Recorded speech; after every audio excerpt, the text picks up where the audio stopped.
네, 안녕하십니까. 김동철 박사입니다. 반갑습니다. 자, 오늘은 이게 사실은 양육자나 교육자들이 생각을 하실 때, 이게 정말 중요할까? 라고 하는 퀘션을 가지실 수도 있을 것 같아요.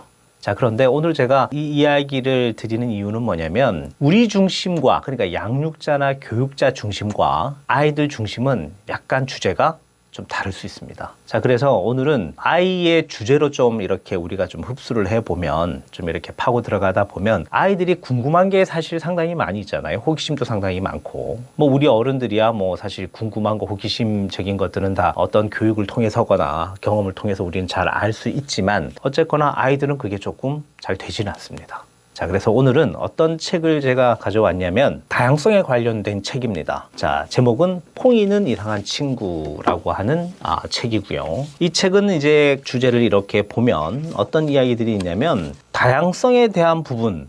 자, 예를 든다면 이런 거죠. 남자아이인데 유난히 분홍색을 좋아하고 예쁜 것을 좋아하는 아이가 있어요. 여러분들이 생각할 때는 어떤 느낌이 드세요? 이제 우리도 어떻게 보면 보수적인 어떤 그런 이제 교육관을 갖고 있는 나이대라서 제가 여러분들 이제 교육자라든지 양육자들도 나이가 있는 분이라면 아마 이런 약간의 보수성에 대한 교육을 경험을 했거나 아마 체험을 했던 분들이 아마 계실 겁니다. 자, 이런 거죠. 우리 저만 하더라도 남자는 남자다워야 되고 여자는 여자다워야 되고, 남자아이가 로봇을 갖고 놀거나 공학적인 어떤 장난감을 갖고 노는 건 오케이. 그리고 여자아이들 같은 경우에는 예쁜 인형을 갖고 놀거나 소꿉놀이를 하거나, 자, 이런 것들은 당연하다라고 생각을 하겠죠. 자, 그런데 아이들하고 저희들하고 생각은 조금 다른 것 같습니다. 자, 보통 이러한 교육이 부모를 통해서, 교육자를 통해서 아이에게 투영이 돼서 어릴 때부터, 예를 들어서 이제 아이가 태어나면서부터 색깔 선정을 우리가 해줘 버립니다. 여자아이들이 태어나면 분홍색 옷을 사입히고, 남자아이들이 태어나면 푸른색 옷을 사입히고, 그리고 남자아이들이 태어나면 로봇 장난감을 사주고,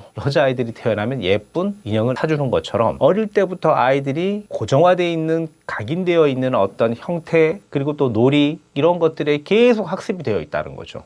자, 그렇다 보니까 이 아이들이 유치원을 가건 초등학생이 되건 어린 유년기를 이렇게 보내면서 머릿속에 각인이 되어 있습니다.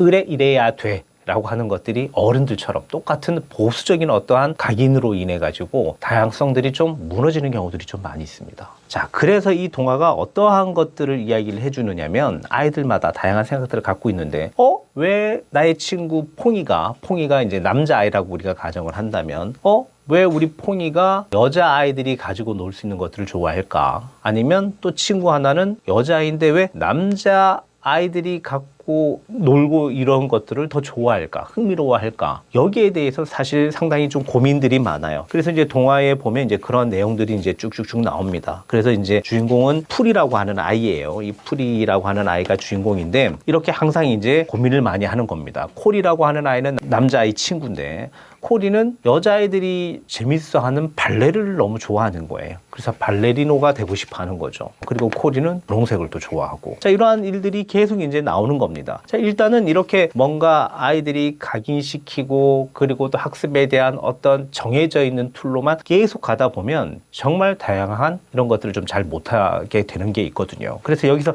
해결점을 어떻게 찾느냐면, 보물찾기를 통해서 아이들이 다양하게 잘 할 수 있는 것들을 좀 이렇게 도드라지게 표현을 해서 서로 잘하는 것들을, 다양성을 최대의 강점화로 만들어서 서로 협력하고 노력하고 이제 이러한 것들로 해서 이제 문제를 해결해 나가는 그런 이제 동화입니다. 이러한 동화들이 사실은 좀 저 같은 생각에는 좀 더 많이 나와야 된다라고 생각을 합니다. 왜냐면 우리나라에 있는 이제 그 유아기 때 아이들을 보면 너무 이제 부모님이든 교육자든 너무 이제 선택적으로 정해놓고 가는 교육들이 너무 많은 것 같아요.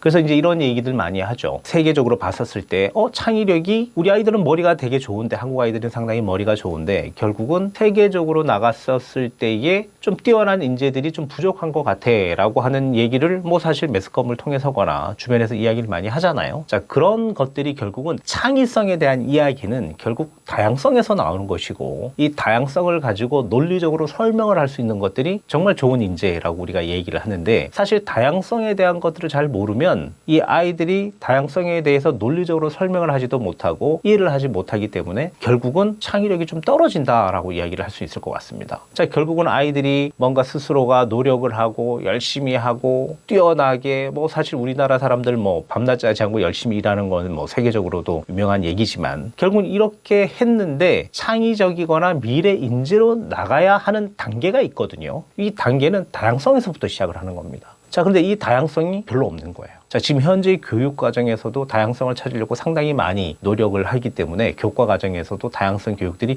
분명히 들어가 있습니다. 자, 그런데 어릴 때부터 지금 이제 이 동화가 이제 5세에서 12세, 그러니까 초등학교 저학년까지 이제 읽는 동화로 이제 나와 있긴 한데 이렇게 다양성 교육이 있는 동화는 좀 사실 좀 드문 동화긴 하죠. 자, 그러나 우리 아이가 꼭 필수적으로 좀 챙겨서 봐야 되는 그런 동화가 아닐까라고 생각을 합니다. 보통 다양성이라고 얘기를 한다면 우리 뭐 다들 잘 아시겠지만 일반적으로 여기서는 성에 대한 이야기를 한 부분들이지만 사실은 다양성 너무 많이 있죠. 인종에 대한 거, 민족성에 대한 거, 사회 계층에 대한 거, 이런 여러 가지 편견이라든지 고정관념 이런 것들이 우리 아이는 좀 쉽게 생길 수가 있기 때문에 좀 이러한 것들이 다양한 문화 사람들을 이해하고 다양한 아이들에 대해서 이해하고 인정하고 존중하는 이런 다양성 교육들이 정말 필요하지 않을까라고 생각을 합니다. 그래서 이 책에는 어떠한 이야기 속에 검사가 들어가 있냐면 사회적 상황 수용 검사라고 하는 것들이 여기 지금 들어가 있습니다. 자, 이게 어떤 검사냐면 지금 이제 제가 방금 얘기 드렸던 것처럼 우리 아이가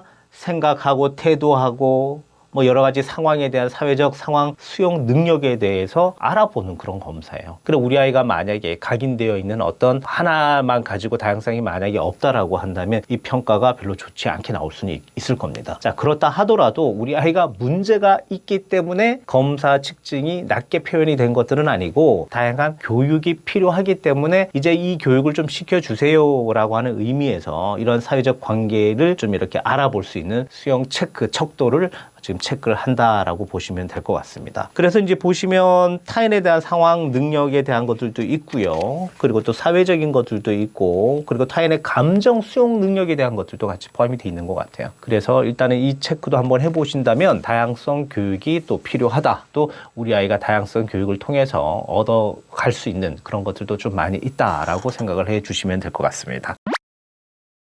보통 그 다양성 발달을 방해하는 것들 중에 하나가 논문에서도 이런 얘기들을 합니다. 다양성 발달을 방해하는 것들이 가장 큰 문제 중에 하나가 편견이다라고 이야기를 합니다. 이 편견이라고 하는 게 사실 다양한 발달에 대해서는 문화적 관계성이라든지 보편성을 수용한 능력이 우리가 필요하긴 한데 편견은 이런 보편성이라든지 관계성 이런 것들을 좀 많이 수용을 좀 잘 못하는 그런 것들이 좀 분명히 있다라고 저는 생각을 합니다. 그래서 다양성과 다름 뭐 이러한 것들을 좀 인지를 하고 그리고 또 어떤 관계의 차이라든지 그리고 또 그러한 틀린 부분에 대해서 논리적이고 보편적으로 설명할 수 있는 이러한 환경들이 좀 많이 만들어졌으면 좋겠다라고 저는 개인적으로 생각을 합니다.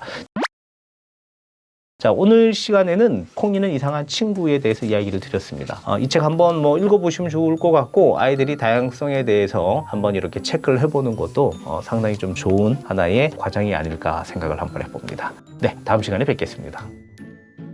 구독, 좋아요 함께 눌러주세요. 좋은 컨텐츠를 만드는 힘이 됩니다.